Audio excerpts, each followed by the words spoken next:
The fog clung to the spires of Aurelia Conservatory like a shroud, muffling the distant chime of midnight bells in the heart of 1930s London. Within its gilded halls, where echoes of arias once danced, silence now reigned supreme. A silence broken only by the faint drip of rain from cracked skylights. Helena Voss, the unparalleled diva whose voice had enchanted kings and commoners alike, had vanished. Her dressing room, a sanctum of velvet and mirrors, bore signs of struggle.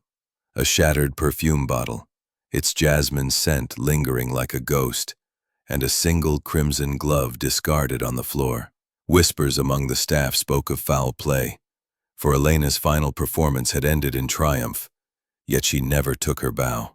As the police scratched their heads, a diminutive Belgian detective with a waxed mustache arrived, his gray cells already whirring.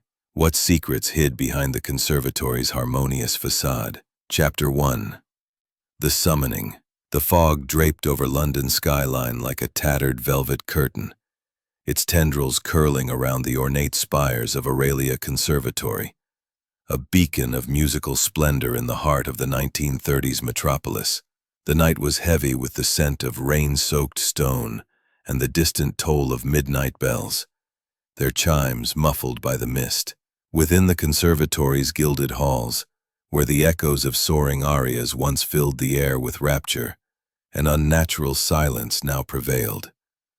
A silence broken only by the soft, relentless drip of water from a cracked skylight in the grand atrium. It was here, in this temple of melody, that Helena Voss, the diva whose voice had captivated monarchs and moved the masses to tears, had vanished without a trace. Her disappearance, like a note struck off key, sent ripples of unease through the city's cultural elite. Hercule Poirot, the diminutive Belgian detective with a penchant for order and a meticulously waxed mustache, stepped from a taxicab onto the rain-slicked cobblestones outside the conservatory's imposing entrance. His polished shoes gleamed under the flickering gaslights, and his green eyes, sharp as a conductor's baton, surveyed the scene with quiet intensity. The summons had come earlier that evening, delivered in the gruff tones of Inspector Jack Paul. The heavy oak doors creaked open, and a young porter, his face pale as a sheet of manuscript paper, ushered Poirot inside. "This way, sir," the lad stammered, his voice barely above a whisper. "Mr. Hawthorne's expecting you." The interior of Aurelia Conservatory was a marvel of opulence, its marble floors polished to a mirror-like sheen, its walls adorned with portraits of musical luminaries whose eyes seemed to follow Poirot as he walked. Chandeliers hung like frozen constellations, their crystals catching the dim light of sconces. Yet the grandeur felt hollow, tainted by the absence of its brightest star. Poirot was led to the director's office, a cavernous room lined with bookshelves groaning under the weight of opera scores and leather-bound ledgers. A fire crackled in the hearth, casting dancing shadows across the face of Reginald Hawthorne, the conservatory's portly headmaster, who paced nervously before a mahogany desk. "Monsieur Poirot," Hawthorne greeted, his voice trembling like a poorly tuned violin string. He dabbed at his sweating brow with a monogrammed handkerchief. "Thank heaven you're here. Helena Voss was our pride, our muse. Her disappearance threatens to ruin us. Patrons are withdrawing support, and the newspapers are printing vile speculations." His hands gestured wildly, as if conducting an orchestra of despair. Poirot raised a hand, his calm demeanor a stark contrast to Hawthorne's agitation. "Calm yourself, mon ami. Tell Poirot all, from the beginning. When was Mademoiselle Voss last seen, and by whom?" Hawthorne sank into a chair, his jowls quivering. "Last night, after her performance of La Traviata. She sang Violetta with such passion, sold out, standing ovations. She retired to her dressing room as always, to rest before meeting admirers. But when her maid went to fetch her, the room was empty. A mirror was cracked, a perfume bottle shattered, jasmine, her favorite scent, and a single crimson glove lay on the floor. No one saw her leave. Poirot's eyes narrowed, his mind already cataloging details. She paused, her gaze flickering to the fire. We argued sometimes, over her ambition. She pushed her voice too far. Poirot noted the hesitation, filing it away. The door opened again and Victor Langford, Elena's manager, strode in. His slicked-back hair and tailored suit marked him as a man more at home in boardrooms than backstage, his eyes glinting with the sharpness of a speculator. "Poirot, is it?" he said, extending a hand that Poirot ignored. "This is a disaster. Elena's tour was booked solid. Paris, Vienna, New York. If she's dead, I'm finished. My commissions, my contracts, gone." "Dead, Monsieur Langford?" Poirot's voice was soft, but his eyes were steel. "You assume much. Tell me, where were you when she vanished?" Langford faltered, adjusting his cufflinks. "With investors, finalizing deals. Late night, you know how it is." Poirot's mustache twitched. "And verifiable, this alibi?" Before Langford could answer, a shadow appeared in the doorway. A young woman, her dark curls framing a face pale with sorrow. Sophia Moretti, a rising soprano, clutched a shawl around her shoulders. "Monsieur Poirot," she said, her Italian accent soft but steady. "Elena was my mentor. She saw potential in me, but lately, she was distant. I heard her arguing with Dr. Bertrand, the physician who treated her voice. Something about her tonics." Poirot's gaze darted between the four: Hawthorne, sweating and desperate; Duval, guarded yet grieving; Langford, all bluster and ambition; Sophia, fragile but perhaps too composed. Each held a piece of the puzzle, but which were truths, and which were masks? He requested to see Elena's dressing room, and Hawthorne led the way through winding corridors lined with posters of past triumphs. The room was a shrine to the diva's art: velvet drapes, a vanity strewn with makeup and roses, the air heavy with jasmine. Poirot knelt, examining the shattered perfume bottle, its glass glinting like scattered stars. The crimson glove, silk and delicate, bore no blood but a faint stain. Lipstick, perhaps? His tone suggested otherwise. Or a clue to what hides in plain sight. He turned to the group, his voice measured but commanding. "Mes amis, the vanishing of Mademoiselle Voss is no accident. The little gray cells, they tell Poirot this. Someone here knows more than they say. And I, Hercule Poirot, will uncover it." As they dispersed, uneasy glances exchanged. Poirot lingered, his eyes scanning the auditorium's shadows. The faint hum of an aria seemed to drift from nowhere. La Traviata, Elena's signature. Was it memory, or something more sinister? The conservatory, with its secrets layered like movements in a symphony, held the answer. But as Poirot stepped into the night, a figure watched from an upper window, unseen, their breath fogging the glass. Shifter 2. Echoes of Envy. The auditorium of Aurelia Conservatory was a cavern of shadows, its heavy velvet curtains swallowing the dim light like secrets held too long.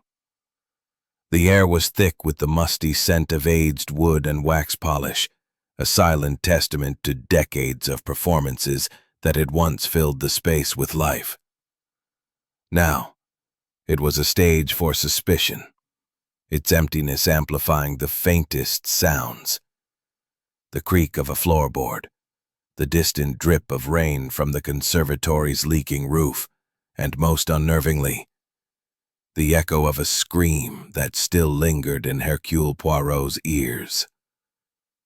The scream had come from Sophia Moretti, the young soprano, who stood trembling at the edge of the stage, her eyes wide with fear.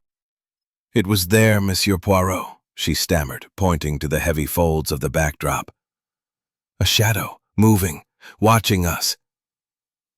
Poirot, his waxed mustache gleaming under the faint glow of a chandelier, ascended the stage with deliberate steps, his cane tapping a steady rhythm. The others, Reginald Hawthorne, Madame Isabelle Duval, Victor Langford, and now Dr. Émile Bertrand, summoned by the commotion, hovered near the orchestra pit, their faces a gallery of unease. Poirot parted the curtains, revealing further. The group retraced their steps through the conservatory's labyrinthine corridors, the walls lined with faded posters of Elena's triumphs. Carmen, Tosca, La Traviata. Her face, luminous and commanding, seemed to watch them, a silent accusation. In Elena's dressing room, the jasmine scent still lingered, mingling with the faint metallic tang of the shattered perfume bottle. Poirot knelt again, his fingers brushing the carpet where the crimson glove lay. "This glove," he mused aloud. "It is a clue, but is it truth or deception? And the torn letter, 'You'll pay for what you know,' suggests a motive most sinister." He turned to Sophia, whose hands twisted her shawl nervously. "Mademoiselle Moretti, you said Elena was your mentor. Yet I sense a tension. Speak plainly. What passed between you?" Sophia's eyes brimmed with tears. "She promised me the lead in Aida next season. I worked tirelessly, but last week she changed her mind, said she'd sing it herself. I was furious, Monsieur Poirot, but I swear I could never harm her." Her voice rose, a soprano's plea, but Poirot's expression remained impassive, noting the passion that could easily tip into rage. Next, he addressed Victor Langford, whose slick demeanor had frayed at the edges. "Monsieur Langford, you spoke of commissions owed by Mademoiselle Voss. How deep was this debt?" Langford's jaw tightened, his fingers drumming on his briefcase. "Thousands, Poirot.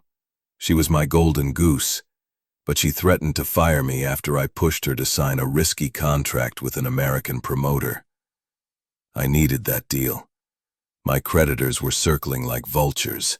His alibi, a late-night meeting with investors, remained shaky, as Poirot had yet to verify it. Madame Duval, chain-smoking in the corner, exhaled a plume of smoke that curled like a question mark. "Madame," Poirot said, his tone gentle but probing. "You knew Elena's heart, her past, her fears. Tell me of her enemies." Duval's eyes, sharp as a hawk's, met his. With his handkerchief, interjected. "Monsieur Poirot, the conservatory itself is at stake. Elena's fame kept us solvent. Without her, we face bankruptcy. Her insurance policy, though." He trailed off, realizing his error. Poirot's mustache twitched. "An insurance policy, Monsieur Hawthorne. Most interesting. A motive, perhaps, for one who sees ruin looming?" Hawthorne flushed crimson. "I meant no such thing. I only meant..." "Enough," Poirot said, raising a hand.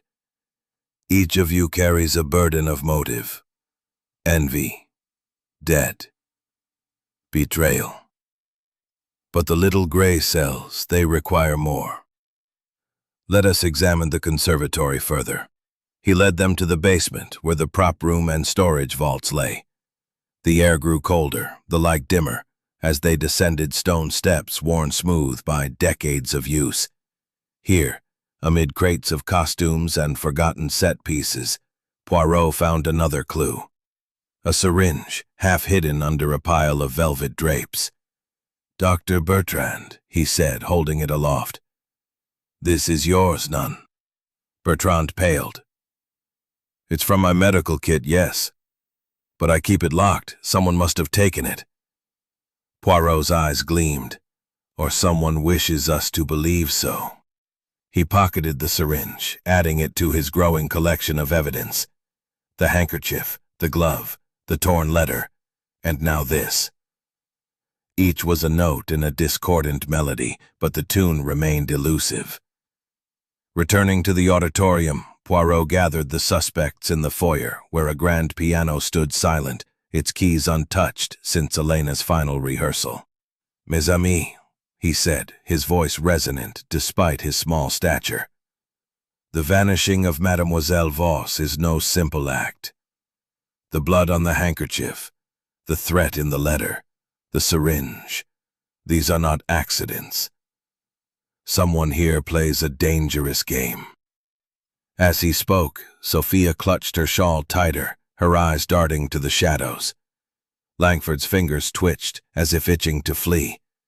Duval's cigarette burned to ash unnoticed. Bertrand adjusted his glasses repeatedly, and Hawthorne's sweat stained still in the wings, orchestrating their next move. Chapter 3. The Phantom Melody. The corridors of Aurelia Conservatory twisted like the strains of a mournful nocturne, their shadows deepening as Hercule Poirot navigated the labyrinthine passages. The air was heavy with the scent of old varnish and fading roses, a reminder of the grandeur that once defined this temple of music. Yet now, the conservatory seemed to pulse with secrets, its walls whispering of betrayal and loss. Above, the portraits of long-dead maestros gazed down, their painted eyes judging the living with silent reproach. Poirot's polished shoes tapped softly on the marble floor, his cane a metronome keeping time with his thoughts. The blood-stained handkerchief, the cryptic notebook, the misplaced syringe. These clues formed a discordant chord, but the melody of truth remained elusive.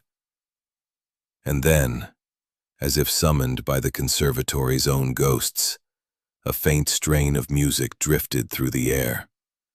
An aria from La Traviata, Helena Voss's signature piece, its notes fragile yet haunting.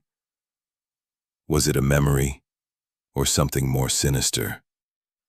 Poirot followed the sound, his green eyes sharp beneath the brim of his Homburg hat. The melody led him to an abandoned practice room, its door ajar, revealing a space cluttered with sheet music and dust-covered instruments. A piano stood in the corner, its lid open, one key stained with what appeared to be ink. Or was it blood?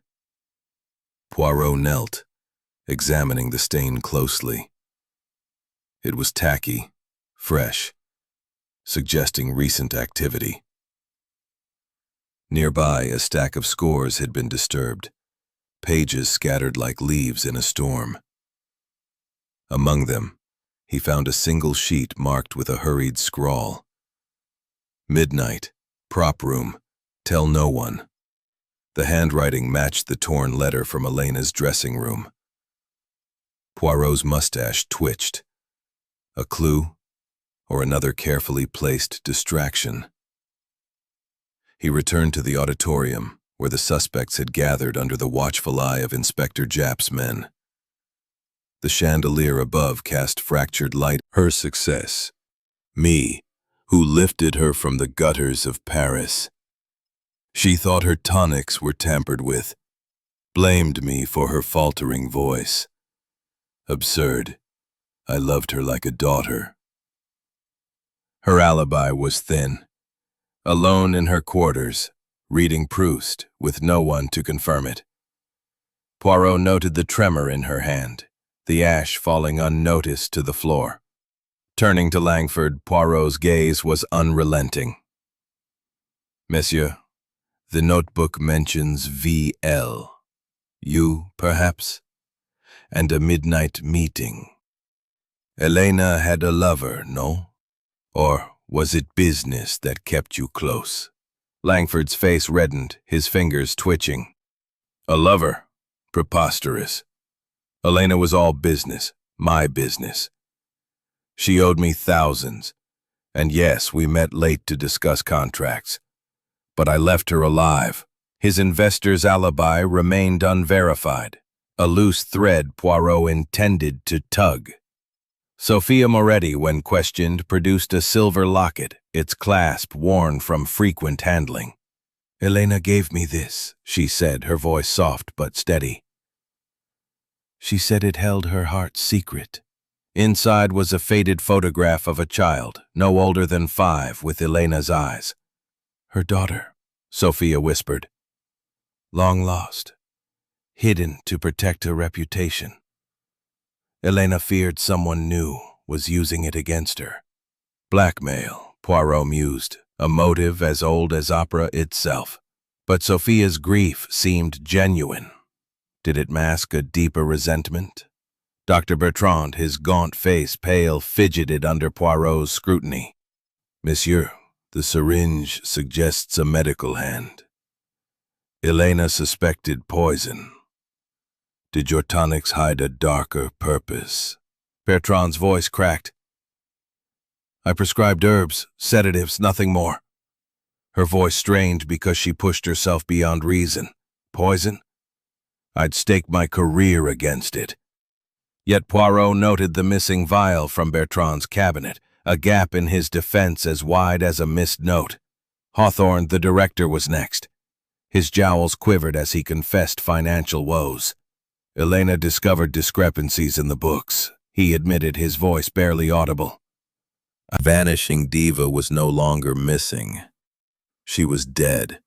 Her abduction a ruse to buy time within the conservatory's walls.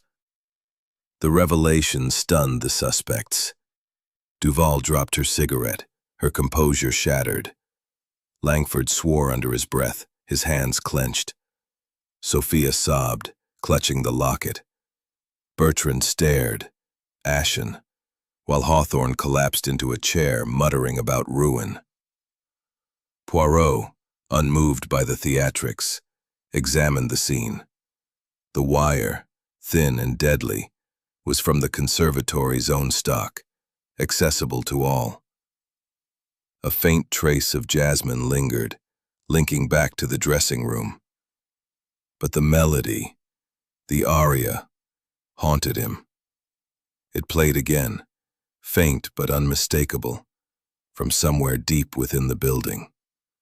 Poirot reconvened the group in the auditorium, his voice steady. "Mesdames et messieurs, the murder of Elena Voss was no act of impulse. It was planned, executed with precision.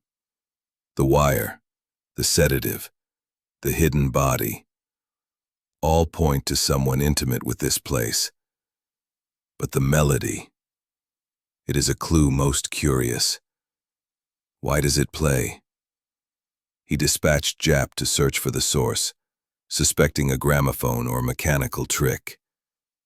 Meanwhile, he pressed the suspects harder. Duval admitted to a heated exchange with Elena over her Hollywood ambitions. "She planned to leave us," Duval said bitterly. "After all I gave her." Sophia revealed more. Elena's daughter was a secret even from her closest allies, a vulnerability ripe for exploitation.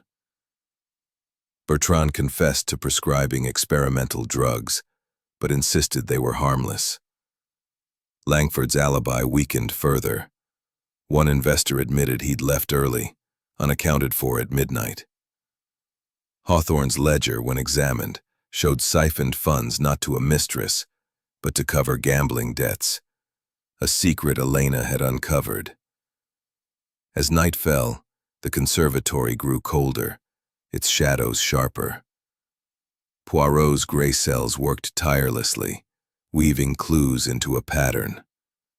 The handkerchief, the syringe, the notebook, the glove, and now the body, strings that had once carried her voice to celestial heights. Her silk gown, torn at the shoulder, bore traces of jasmine, linking back to the shattered perfume bottle in her dressing room. The time of death, as Inspector Japp's coroner confirmed, was midnight, shortly after her triumphant performance of La Traviata. The Vanishing Diva had not fled. She had been silenced, her body concealed within the conservatory's labyrinthine depths to delay discovery. Poirot's cane tapped rhythmically on the stone floor as he directed Japp's men to secure the scene.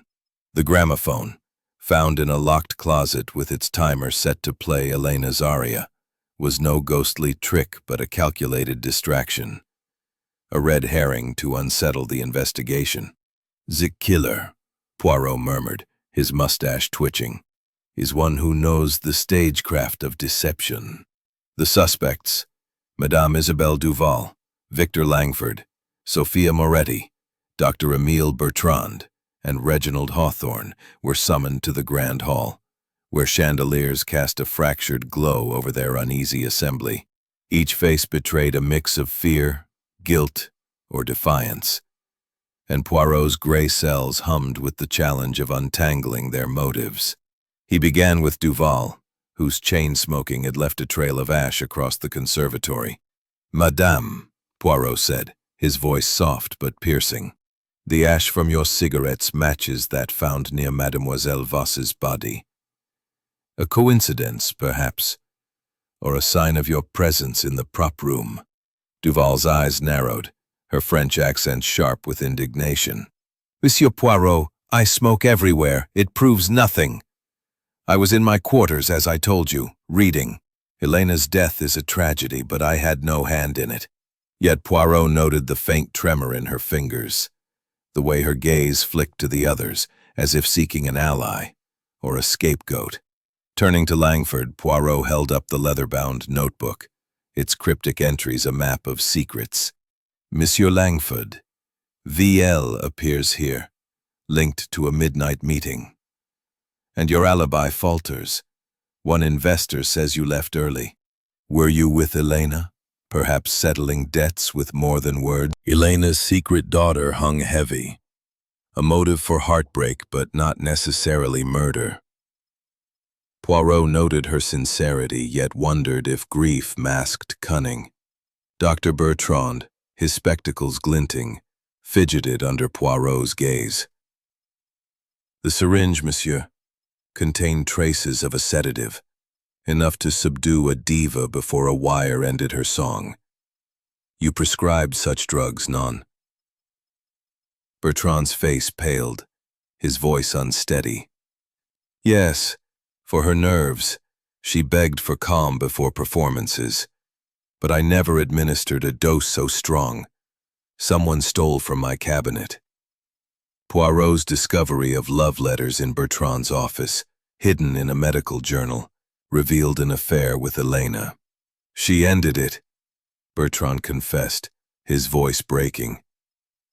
"I was heartbroken, but murder? Never." The letters, passionate and bitter, suggested a motive for revenge. Yet Poirot sensed truth in his denial. Hawthorne, the director, was last, his portly frame slumping under the weight of his secrets. "Monsieur Hawthorne, Elena knew of your embezzlement. The ledger shows funds siphoned not to a mistress, but to cover gambling debts. Her exposure would have ruined you, no?" Hawthorne's jowls quivered, his handkerchief soaked with sweat. "Yes, she knew. Threatened to tell the board. But I didn't kill her. The insurance would help, yes, but I'm no murderer." His desperation was palpable, but Poirot noted his size 10 shoes, another match to the footprint. Red herrings abounded. A stolen necklace found in Langford's desk, its clasp broken, suggested theft but not murder. A threatening note in Duval's purse in Elena's hand read, "You'll regret this." Planted, Poirot deduced. Its ink too fresh for the night of the crime. The gramophone's timed aria, the planted glove, the scattered clues, all pointed to a killer weaving a web of misdirection. Poirot announced a bold move, a reconstruction of the night's events. "We shall reenact Mademoiselle Voss's final hours," he declared, assembling the clutching her throat, unharmed but shaken. Duval frozen, her cigarette glowing. Langford near the stage door, his coat askew. Bertrand scrambling to his feet, and Hawthorne, breathless, emerging from the stairs. As the lights flickered back on, Poirot's eyes caught a glint, a piano wire, discarded in the shadows, its ends frayed from use. "Mon Dieu," Poirot said, holding it aloft. "The weapon returns, as if to confess. But who wielded it?" The suspects stared, their alibis unraveling like a poorly stitched seam. Langford's early departure from his investors, Sophia's basement sighting, Duval's ash, Bertrand's sedative, Hawthorne's debts all pointed to guilt, yet none alone solved the puzzle. Poirot's mind raced, weaving clues into a pattern. The sedative subdued Elena, the wire silenced her. The body was hidden to delay discovery, and the gramophone played to suggest a haunting. The footprint, the ash, the notebook's initials, all were threads in a tapestry of deception. But a new clue emerged, a faint lipstick mark on the wire, matching the stain on the crimson glove. Elena's shade, perhaps, or another's lips. As the suspects dispersed, ordered to remain under watch, Poirot lingered on the stage, his cane tracing circles in the dust. The phantom melody played again, softer now, from the gramophone's hidden timer. But another sound, a creak, a whisper, came from above.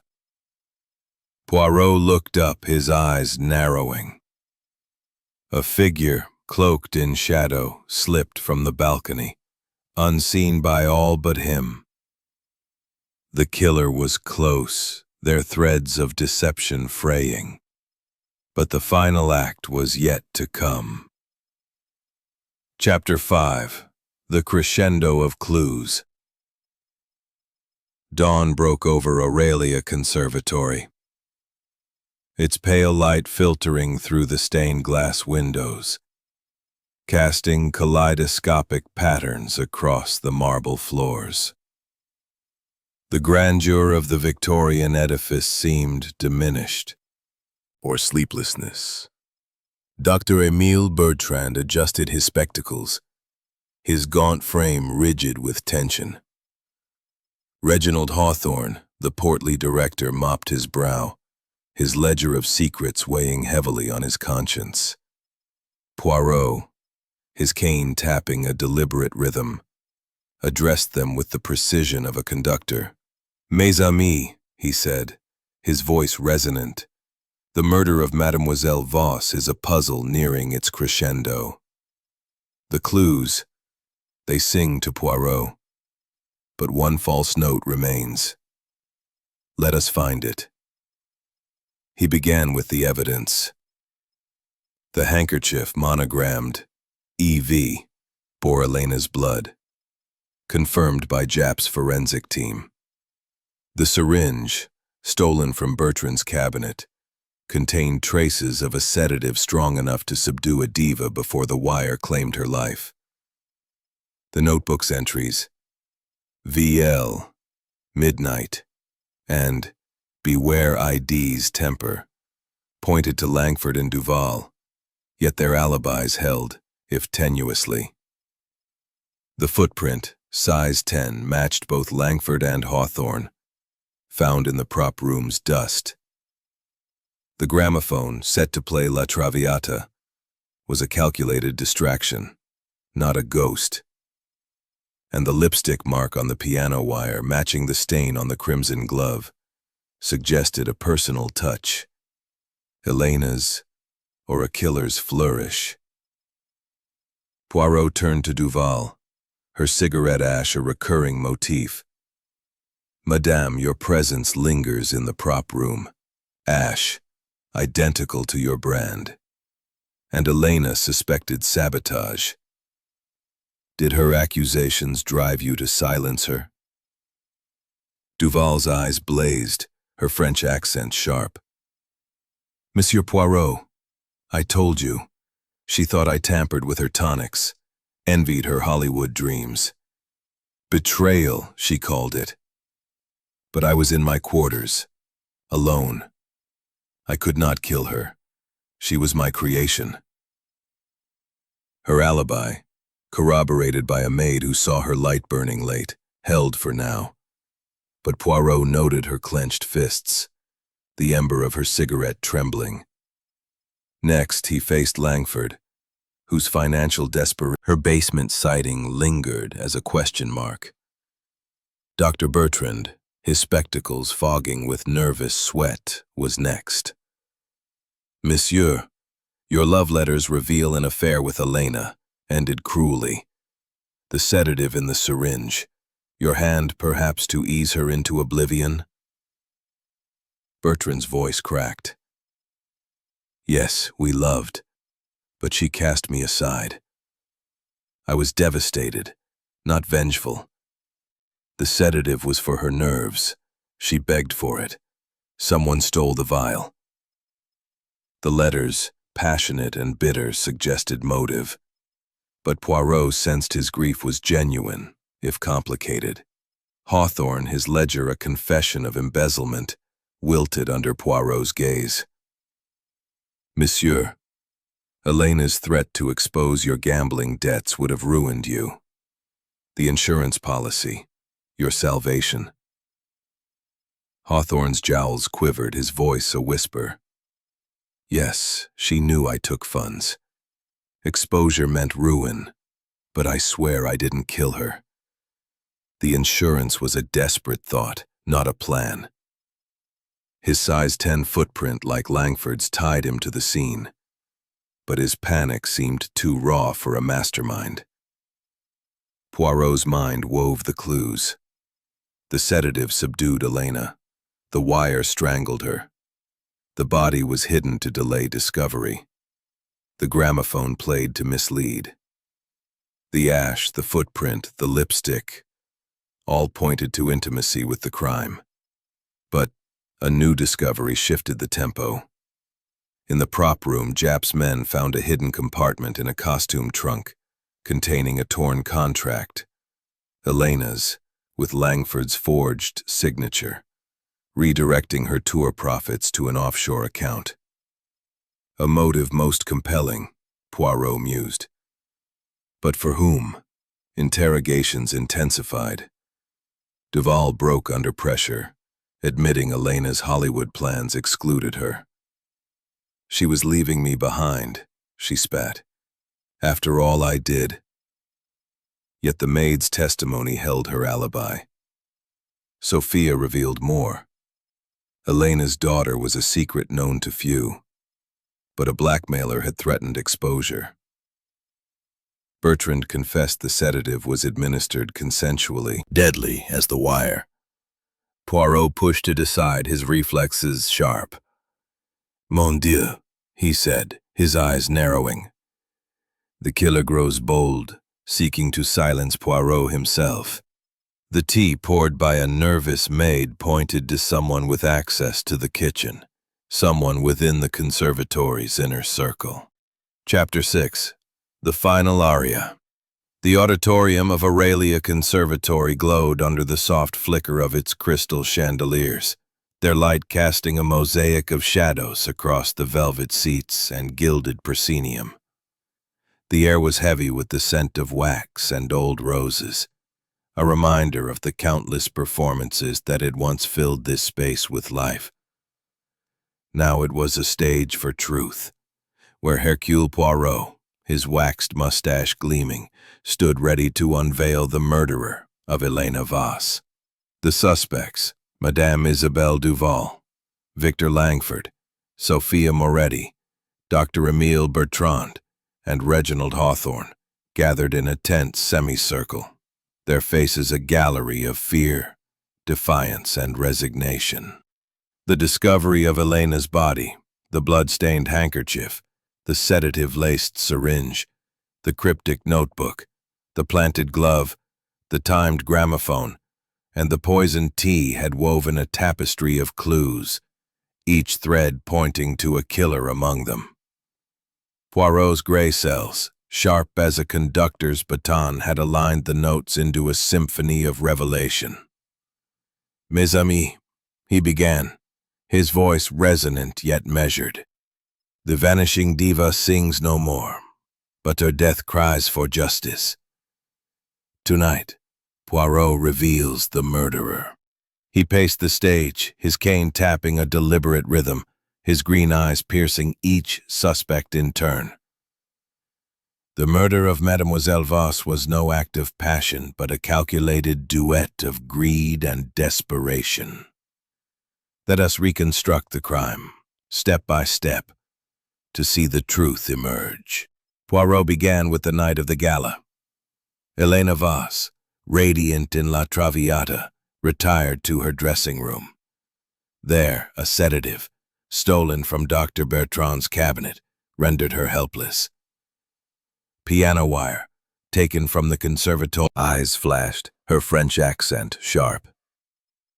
"I loved her, Monsieur Poirot, despite her accusations. My ashes everywhere. I smoked constantly. I was in my quarters, as the maid confirmed." Her alibi held, but Poirot noted her clenched fists, a sign of suppressed rage. Langford, his slick demeanor frayed, faced Poirot's scrutiny. "Monsieur Langford, your forged contract, redirecting Elena's profits, betrays your greed. Your alibi, investors who lied, leaves you free at midnight. And your shoes, size 10, match the footprint." Langford's face reddened. "I forged nothing. Yes, I needed her money, but killing her ends my career. I was home, alone." His voice cracked, but the mud on his shoes told a different story. Sophia Moretti, clutching her locket, met Poirot's gaze with tearful resolve. "Mademoiselle, your secret as Elena's daughter, your rejection for Aida, did heartbreak turn to vengeance? You were seen near the basement." Sophia's voice quivered, her Italian lilt soft. "She was my mother, but I loved her even after her cruelty. I searched for her that night, not to harm her. The glove was planted." Her sincerity rang true, but Poirot noted her access to the prop room. Bertrand, his spectacles fogging, fidgeted.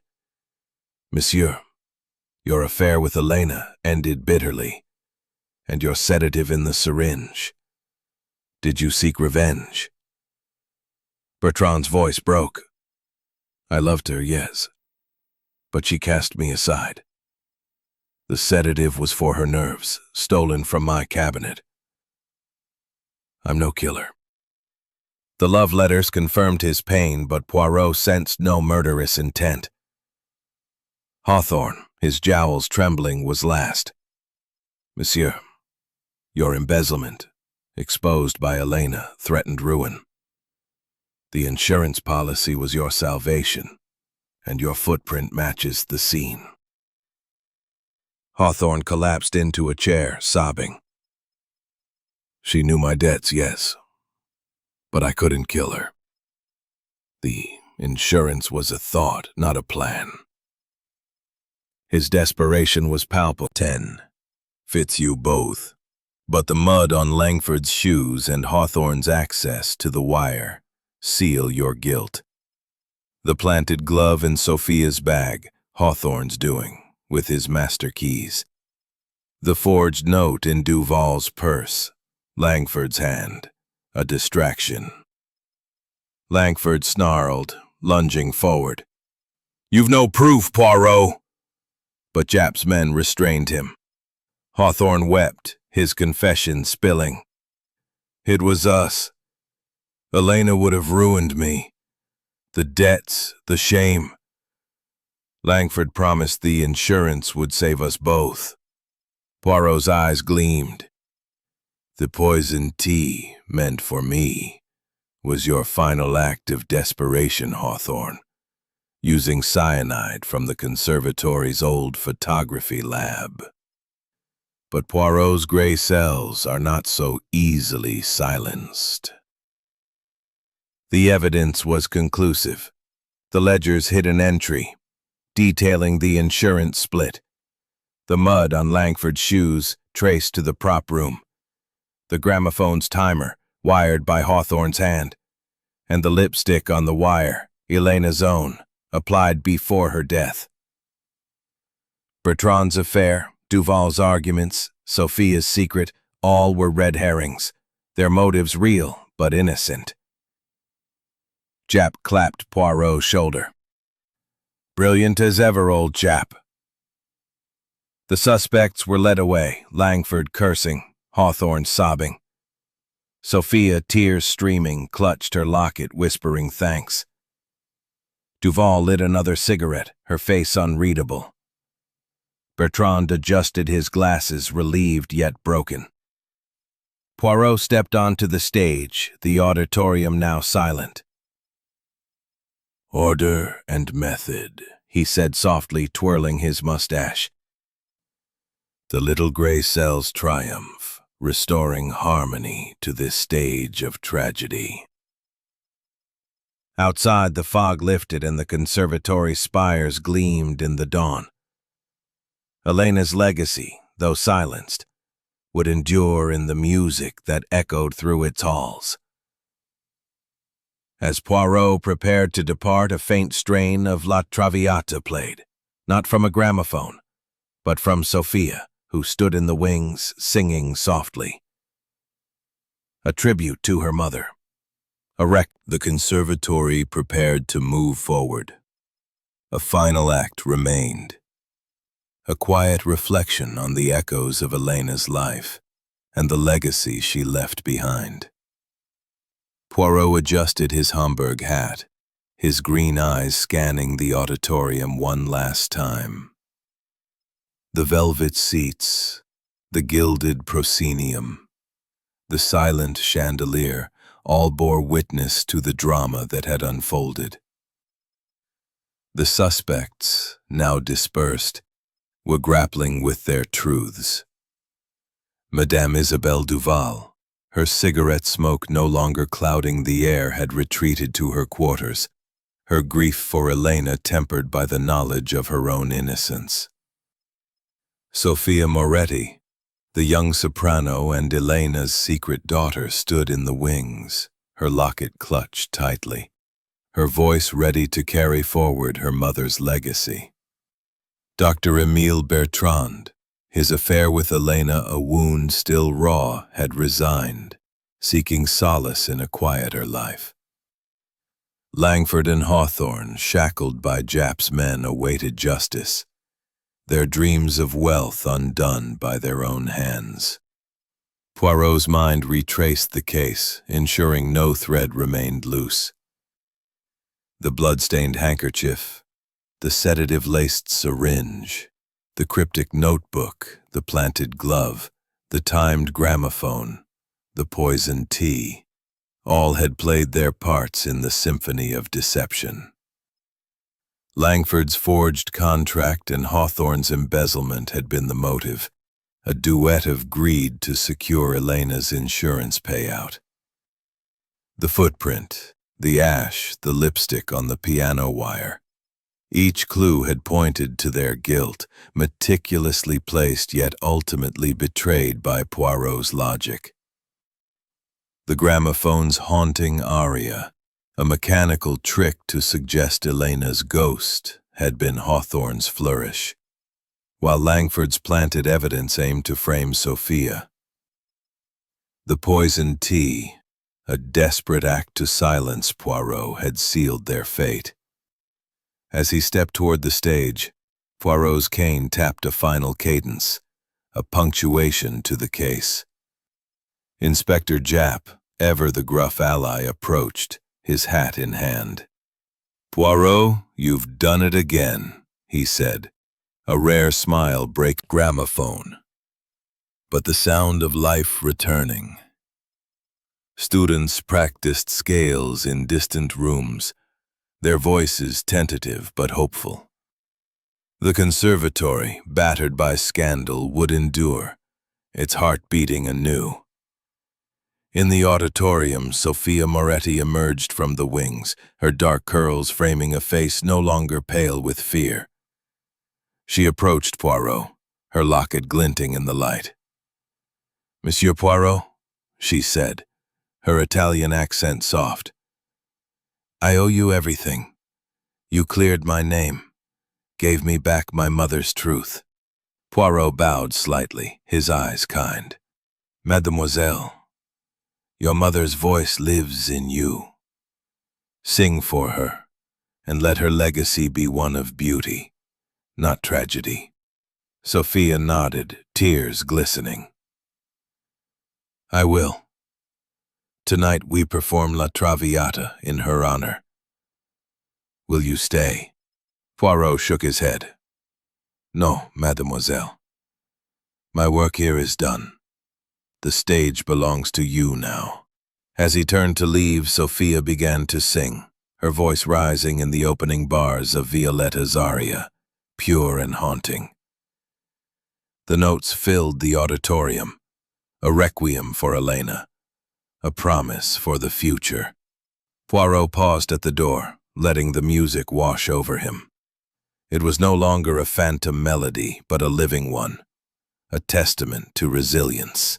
Outside, the fog had lifted, and London's streets bustled with the rhythm of 1930s life. Poirot hailed a taxicab, his mind already turning to the next puzzle, the next mystery. The conservatory's spires gleamed behind him, no longer shrouded in gloom. Elena Voss, the vanishing diva, had been found, not in body but in truth, her story resolved by the meticulous order of Poirot's method. As the cab pulled away, a final sound reached him. A faint creak from the conservatory's upper balcony, where shadows lingered. A loose board, perhaps, or the echo of a diva's spirit, bidding farewell. Poirot smiled, his gray cells at rest, and murmured, "Adieu, Mademoiselle Voss. Your aria is complete." The journey back to his flat was quiet.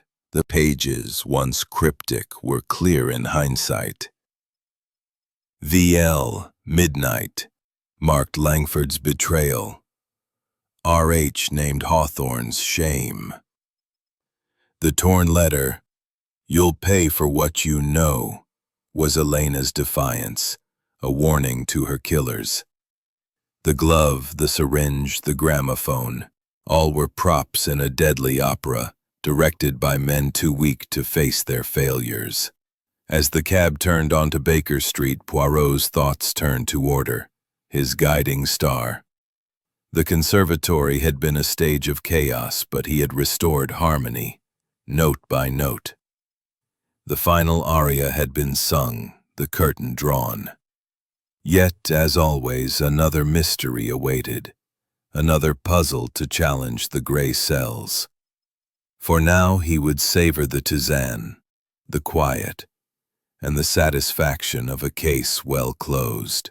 The conservatory's spires faded from view, but Sophia's voice lingered in his mind, a melody of hope. Elena Voss, the diva who vanished, had found her peace, her story etched in the annals of Aurelia's history. And Poirot, the little Belgian with the mighty mind, stepped into the morning, ready for the next act. Chapter 8. The Shadow of the Song. The late afternoon sun slanted through the windows of Aurelia Conservatory, painting the marble floors with hues of amber and rose, as if the building itself sought to reclaim its faded glory. The air was softer now, free of the oppressive fog that had cloaked London during the investigation into Elena Voss's murder. The arrest of Victor Langford and Reginald Hawthorne had quelled the storm of scandal, and the conservatory hummed with tentative life. Students practicing scales, their voices rising like cautious birdsong after a tempest.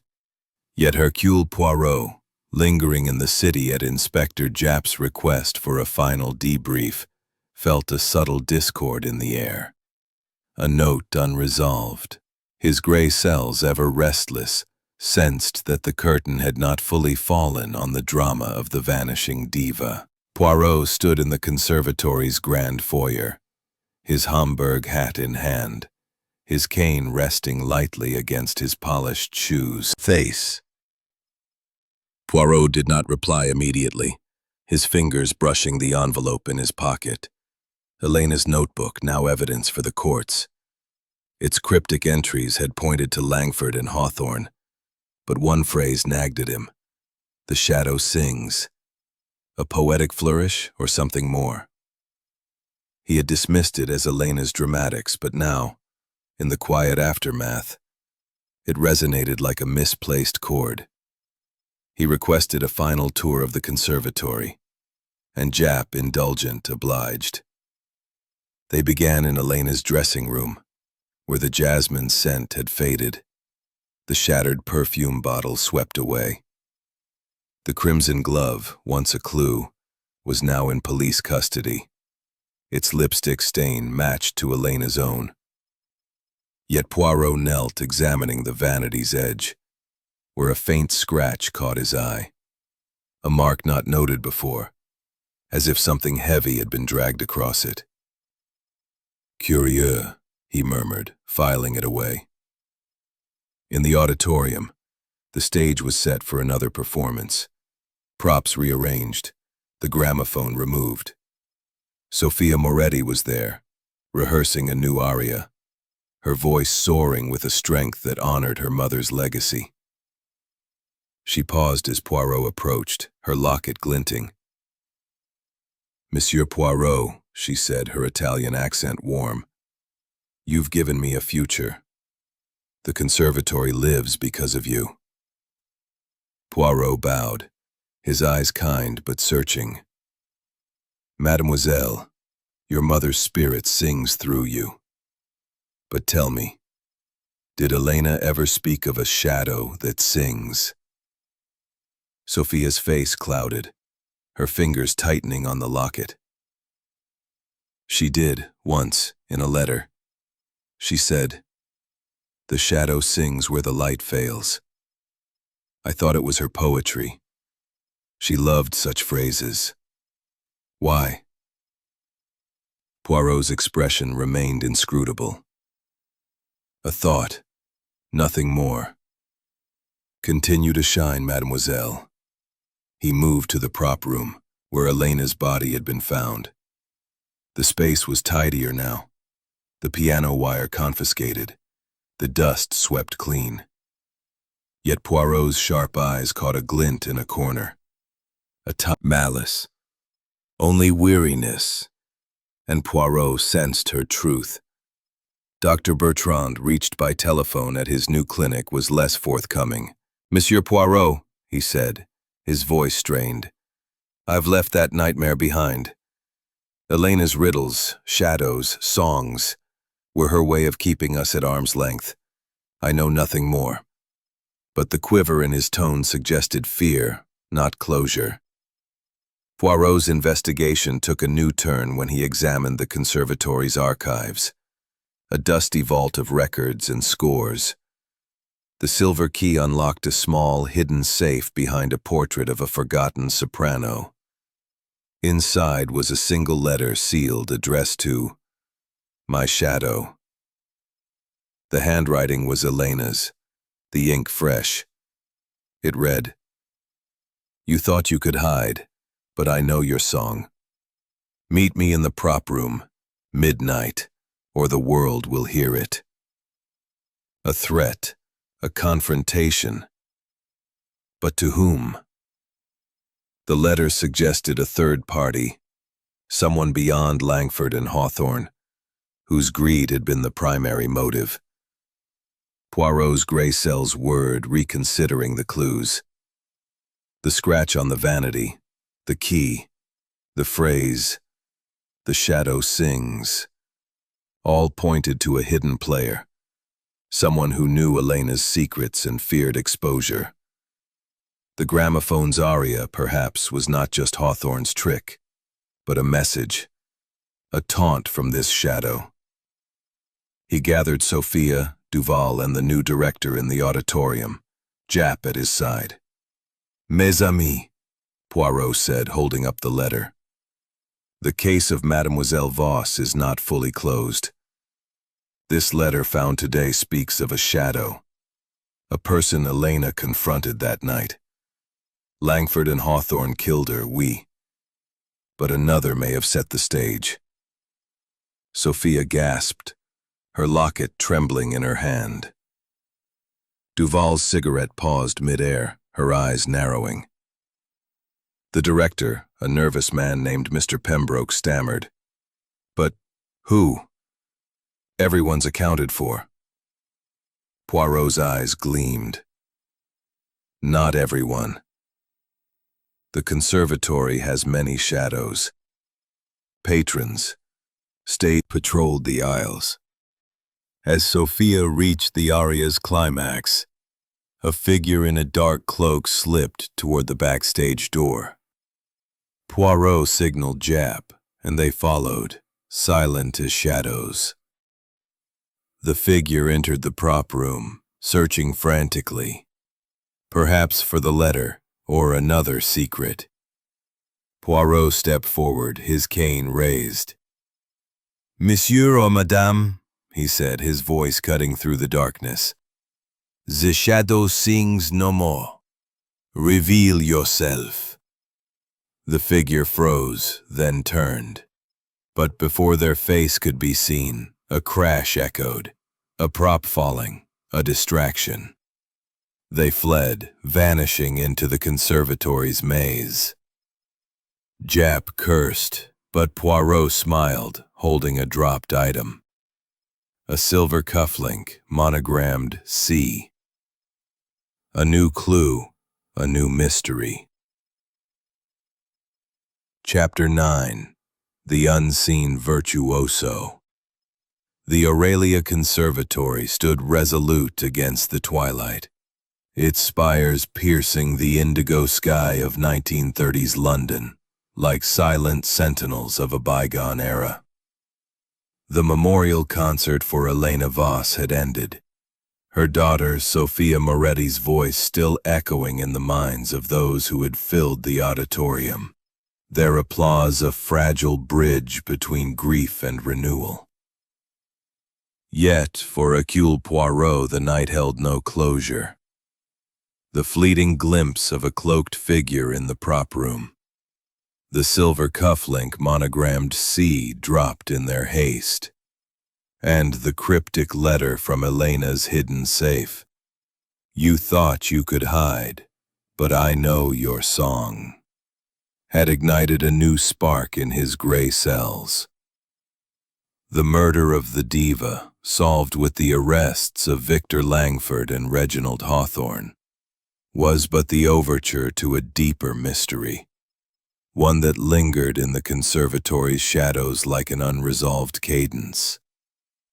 Poirot stood in the foyer, his polished shoes reflecting the soft glow of gas-lit sconces, his Homburg hat resting on a nearby table.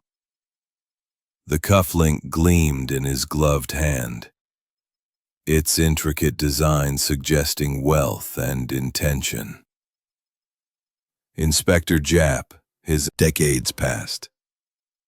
The air was thick with the scent of aged paper and ink, the silence broken only by the rustle of pages. Poirot, with his methodical precision, scanned patron lists, donor records, and staff rosters, seeking a name tied to C. Jap. Less patient, flipped through programs, muttering about needleless haystacks. A name emerged. Clarence Mortimer Cavendish, a reclusive philanthropist who had funded Aurelia's restoration a decade prior. His initials, CMC, matched the cufflink, and his profile noted a penchant for anonymity, attending performances cloaked and masked. A patron of the arts, Poirot mused, but one who prefers the shadows, most curious. They sought Madame Isabelle Duval, found in her studio coaching a young tenor.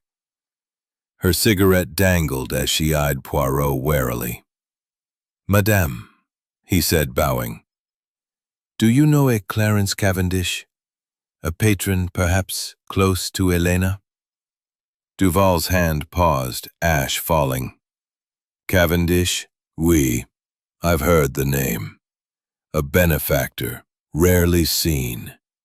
Helena mentioned him once, said he was too generous, almost possessive. She laughed it off, but her eyes were uneasy. Her French accent carried a hint of caution, as if she sensed the danger in her words. Poirot's gaze sharpened. "And did she meet him, this shadow who sings?" Duval shrugged. "She never said, but Helena kept secrets, even from me. Check the patrons box, number 7, always reserved for him." Sophia Moretti, fresh from her rehearsal, was next.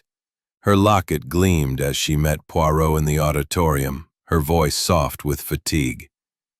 "Monsieur Poirot, you're still here? I thought the nightmare was over." Poirot's eyes were kind but probing. "Mademoiselle, the letter spoke of a shadow. Your mother's words, where the light fails. Did she ever mention a patron? Clarence Cavendish?" Sophia's fingers tightened on her locket. "Cavendish, yes, she spoke of him. Inspector.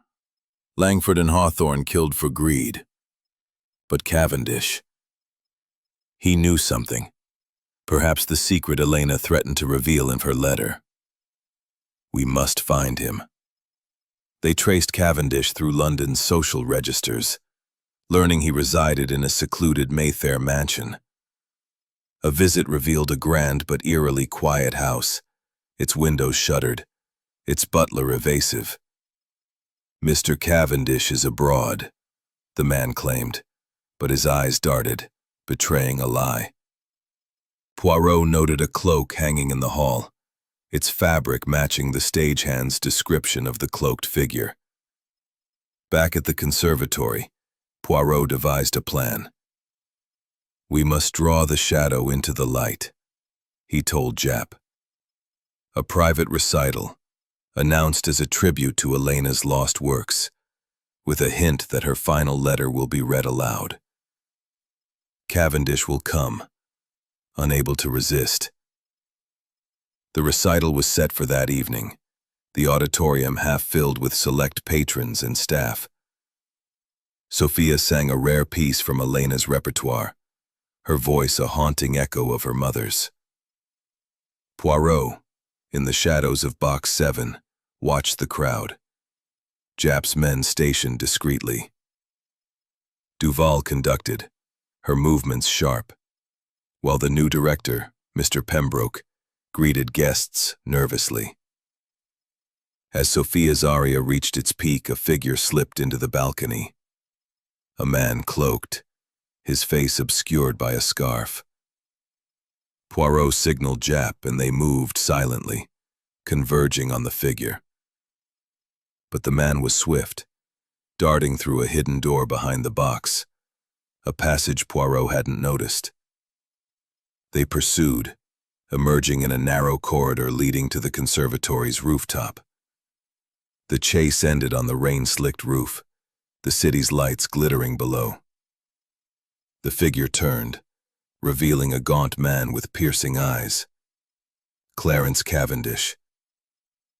"Monsieur Cavendish," Poirot said, his voice steady. You are the shadow who sings. Elena's letter named you. What secret did she know? Cavendish's laugh was bitter, his voice low. She knew my echoed across the rooftop, wounding Clarence Cavendish before his escape, lingered in Hercule Poirot's mind like a dissonant note in a symphony. The silver cufflink monogrammed C, the jasmine-scented handkerchief, Helena Voss's letter naming a shadow, and now the bullet casing with its torn note. The song ends here, formed a new puzzle, one that suggested the diva's murder by Victor Langford and Reginald Hawthorne was but the opening act of a deeper conspiracy. Poirot stood in the conservatory's foyer, his Homburg hat in hand, his waxed mustache gleaming under the gas-lit sconces. His gray cells thrummed with purpose, sensing that the true virtuoso of this mystery remained hidden, their score unwritten. Inspector Japp, his face flushed from the rooftop chase, joined Poirot, clutching the bullet casing in an evidence bag. "Blasted fool, that Cavendish," Japp growled, his cigarette glowing in the dim light. "He's no murderer, you said, but he's mixed up in something dirty. And who fired that shot? We've got a new player, Poirot, and I don't like it." Poirot's green eyes narrowed, his voice calm but incisive. "Mon ami, the little gray cells, they see a pattern. Cavendish was Elena's shadow, yes, but the gunshot suggests another, a conductor of this dark opera. The note, the song ends here, is a warning, not to Cavendish but to us. We must find the hidden score." Japp sighed, rubbing his temples. "Where do we start? Cavendish is in the wind, and we've no idea who this shooter is." Poirot held up the torn note, its ink fresh, its edges jagged. "With this, Inspector. The paper matches Elena's letter from the safe, a private stock, embossed with the conservatory's crest. The shooter has access, intimacy with Aurelia's secrets. We return to the source. They began in the prop room, where Elena's body had been found and Cavendish had fled. The space was now orderly, its crates and costumes catalogued by Jack. Letters spoke of a shadow and a song. These new letters mention a guardian. Did Elena ever speak of someone else, a protector or a threat? Sophia Runder's fingers tightened on her locket, her eyes distant. She once said, "The score is guarded by one who sees all." I thought it was metaphor, her love for drama. But she was nervous, always checking the shadows, especially after meeting Cavendish. Could he have had an ally? Poirot's mustache twitched. An ally or an enemy? We shall see. Madame Isabelle Duval was in the rehearsal hall, her cigarette smoke curling like a mournful melody. Her severe black dress was softened by a new air of resignation. "Madame," Poirot said, "these letters suggest Elena feared a guardian. You knew her heart. Who might this be?" Duval exhaled, her French accent sharp. "Elena was a storm of secrets. She spoke of patrons, admirers, but never names. Cavendish was one. She called him possessive, dangerous. But a guardian? Perhaps someone higher. A board member, someone with power. Check the patron records." Her eyes flickered, as if holding back a name. Poirot and Japp returned to the archives, where the conservatory's records revealed a board member, Cecilia Langley, a wealthy widow whose initials, CL, did not match the cufflink, but whose influence permeated Aurelia's history. Her donations rivaled Cavendish's, and her name appeared in old programs, always in box 7, alongside his. A silent partner, Poirot mused, or a rival. They tracked Cecilia to a Bloomsbury townhouse, its facade elegant but cold. A maid admitted them, and Cecilia, a statuesque woman with silver hair and piercing eyes, greeted them in a drawing room lined with opera scores. "Monsieur Poirot," she said, her voice smooth as velvet. "I heard of your triumph.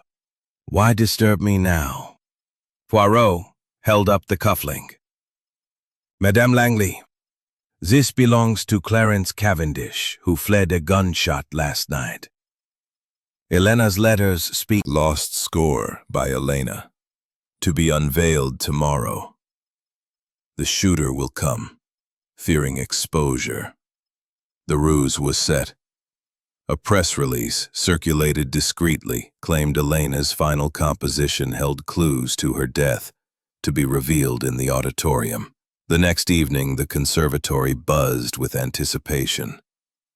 Sophia sang a prelude, her voice steady but her eyes scanning the crowd. Duval watched from the wings, her cigarette glowing. Cecilia Langley sat in box 7, her face impassive. Poirot and Japp, hidden in the balcony, watched for movement. As the announcement began, a figure slipped into the prop room. A man, not cloaked but dressed in a stagehand's uniform, his face familiar yet unplaceable. Poirot recognized him. Thomas Crane, a minor technician listed in the staff records, initial C. He was rifling through crates, searching for the fictional score.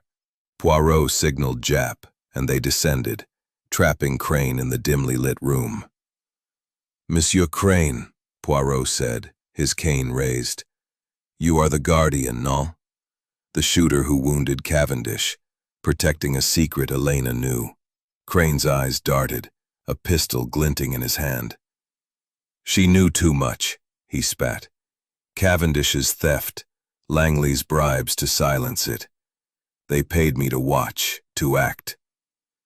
Elena's letter would have ruined us all." He raised the gun, but Japp tackled him, the weapon skidding across the floor.